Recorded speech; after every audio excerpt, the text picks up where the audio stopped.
Hey everyone, Tankenstein here. In this video, I've got your gameplay for the FW-190 D-9. This is a currently ranked 3 battle rating 5.0 fighter in the German Air Force's tech tree, and is a little bit of an oddball, being that this Dora is the lowest ranking Dora in the German Air Force's tech tree, despite being the same BR as the D-12 and the D-13, which is a premium, and I do have a review on that. Now that aside, this is pretty much the most lightly armed version of the Dora, so this does only have two 13mm MG-131 machine guns, and also of course two 20mm MG-151s, whereas the D-12 has a 30 in place of the 13mm machine guns, and the D-13 just has an extra MG-151 in place of course, the two machine guns. So one might say that these are a little bit better, but really it comes down to personal preference. Now this is slightly lighter and thus does have better turn time, but its engine is somewhat worse compared to the other ones. Despite the fact that it has a little bit better takeoff power, it doesn't really maintain that at altitude. Also, I think the airframe is slightly different, and we also have a lower maximum altitude and a lower maximum speed combined with maximum speed altitude, so this does perform a little bit more favorably at lower altitudes compared to those versions, being that those are higher altitude variants. Now that being said, let's get into a few matches, see what this bad boy can do. I mean, this thing is beautiful,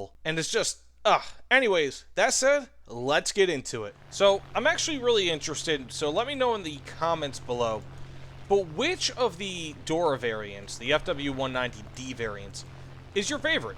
I'm genuinely, again, interested in this, so let me know, because you have three variants, right, where, at least currently in the German Air Tech tree, where it's, the D-9 is arguably the lightest. It's got the lightest armament, it's got the best turn time, and arguably better performance at low altitudes, whereas the D-12 and the D-13 have heavier armaments. The D-12, of course, has the 30mm cannon, which can wreck bombers and things like that, whereas the D-13 has two 20s or 120 in lieu of the two 13s that you see here, which, although does carry less ammunition and fewer total guns, well, it's really, really good. I mean, the MG-151, in my opinion, is easily one of the best cannons in War Thunder relative to the time period of the vehicles that it is kind of with. It is just gnarly. I mean, look at that. That was not that was not the MG, was it 131, the 13mm cannons? That was all 20 right there, ripping the wing right off of that thing. Now, one thing I am noticing about this that I think I've probably forgotten, you never want to go first on the conga line, my man, is that the rudder on this is a little bit gnarly. So I'm going to go for this A7M. Always want to go for these very good vehicles when it comes to maneuverability, like agile vehicles. Those guys tend to be the biggest issue for this aircraft. So we just did okay there. I'm actually really surprised that A7M did not kill me. We're going to probably go for this F8F now because he is lining me up. That's not good. Pull up a touch. We got some hits on him. And a crit. However, he's dead too. So I said 3 kills. Not terrible. Not great. Not an awful way to start off a match, but I guess we also got an NPC kill. So I said, let's go jump on some other enemies and get in some other matches, but not too bad. 3 kills. You know, I'd like to play realistic gameplay and show you guys what is typical with these aircraft. That's it. Let's get into the next match.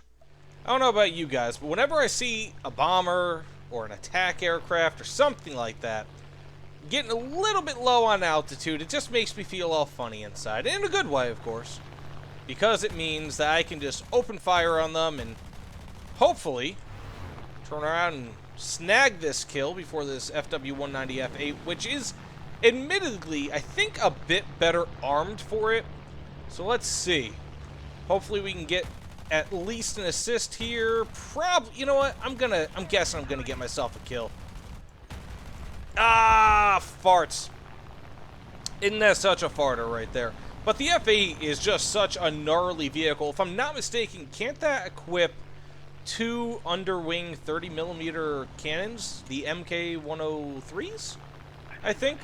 Forgive me if my knowledge is off, Okay, P-47 really wants some, but he's not going to get it.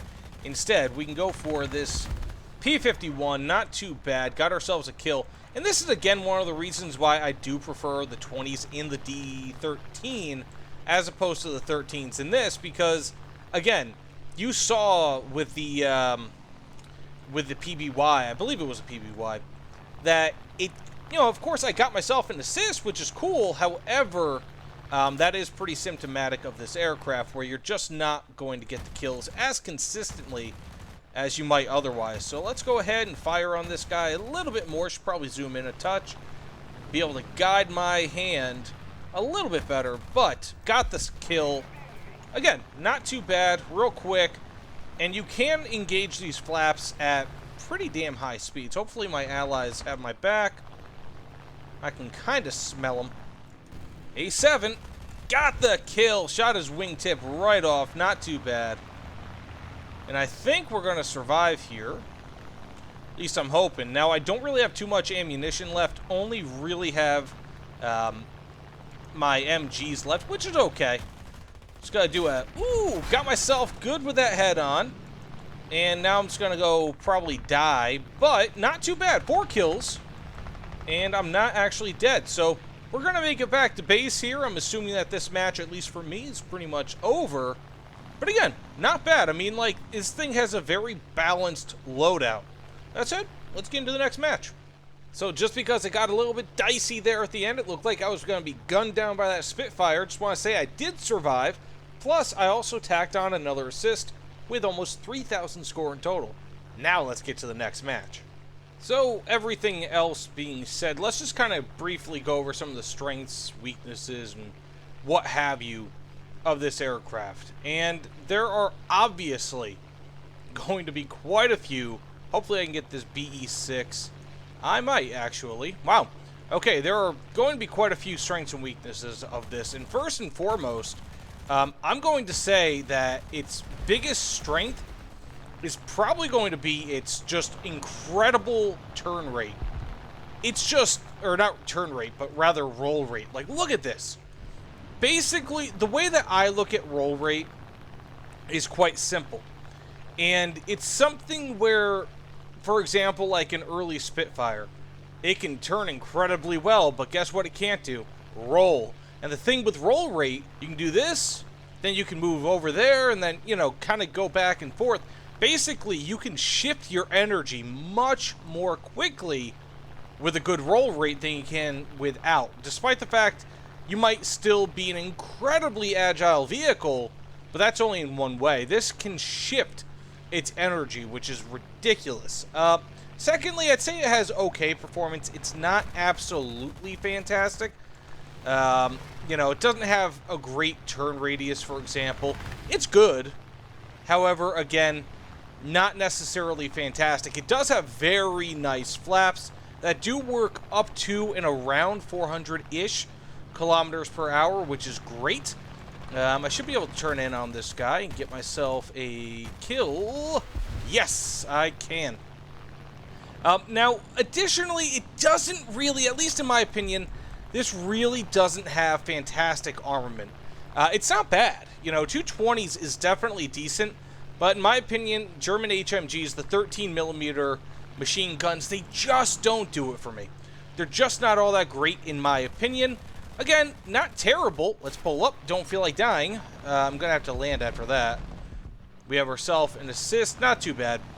But the 13s aren't a terrible gun system. They're just very okay, in my opinion. I would much rather have the 50 cals from the Americans, especially with incendiary belts. They put these to shame. Again, not that these can't do damage. They just don't really do all that much. They are true secondaries. Like, you can never have a vehicle with 6 of them and then say, oh yeah, this is great. It really, really wouldn't be. You know what? Being that I'm surviving this match, and it's actually not all too bad. 2 kills. It will be 2 kills in just a second, 2 assists. Not all too bad. But, I mean, ultimately, this is a good vehicle. However, I don't see it as being the best of the D series. The D13 all the way, D12 real close. This is just behind. Mainly, again, because you have a reduced rate of climb, turn time is a little bit better, and also reduced top speed. It just doesn't have the performance I'm looking for, but again, it's still very, very good, even if it only really has 2 effective cannons, and the MGs are just eh. But either way, thanks so much for watching. If you don't mind, please consider liking, commenting, subscribing. Let me know what you guys think in the comments below. But either way, thanks again. I'll see you all on the other side. Take care, everyone.